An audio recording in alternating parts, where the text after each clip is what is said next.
Hi கோலமயில்களே, எல்லோரும் எப்படி இருக்கீங்க? இன்றைக்கி ரங்கோலி போடுவோமா இல்லை சிக்கு கோலம் போடுவோமான்னு ஒரே கன்ஃபியூஷன். சரி, ரெண்டுமே கலந்து போடுவோமே அப்படின்னு சொல்லிட்டு இந்த கோலம் போட்டிருக்கேன். ரங்கோலி கோலம் போடும்போது நம்ம கலர் போட்டால் கூட மிஸ்மேட்ச் ஆனாலுமே அதை பார்க்குறதுக்கு நல்லாயிருக்கும். எப்படின்னா ஃப்ரெண்ட்ஸ்களுக்குள்ளே சண்டை வர்றப்ப ஃப்ரெண்ட்ஸ் தானே அப்படின்னு சொல்லிட்டு விட்டுருவோம். அது மாதிரி அந்த கலர் மேட்ச் ஆகிரும். மிஸ்டேக்காக இருந்தாலும் ஒன்றும் தெரியாது, பார்க்குறதுக்கு நல்லாயிருக்கும். பட் சிக்கு கோலங்கிறது கரெக்டாக நம்ம எந்த புள்ளியில் ஸ்டார்ட் பண்ணுறோமோ அது ஜாயின் பண்ண வரைக்கும் கரெக்டாக போடணும். அப்படி இல்லைன்னா அது பார்க்கவே நல்லா இருக்காது. எப்படி ஹஸ்பண்ட் அண்ட் ஒய்ஃப்குள்ளே சண்டை வரும்போது கரெக்டாக மேனேஜ் பண்ணி கொண்டு போனால் சமாதானமாயிடலாம். அப்படி இல்லைன்னா என்னாகும்? பிரச்சனை பூகம்பம் மாதிரி வெடிச்சிடும். உண்மை தானே?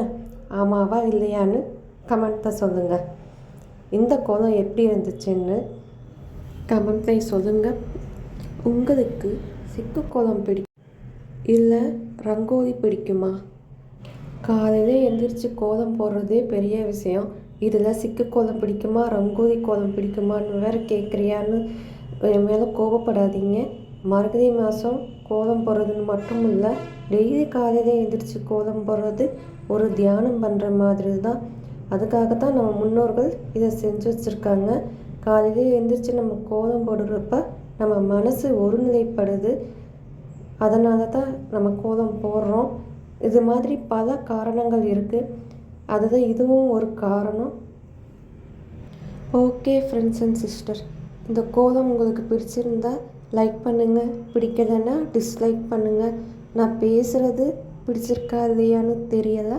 இருந்தாலும் உங்கள் 10 பேர் பார்த்தாலும் 2 பேருக்காவது பிடிச்சிருக்கோன்னு நம்புகிறேன். Okay, thank you.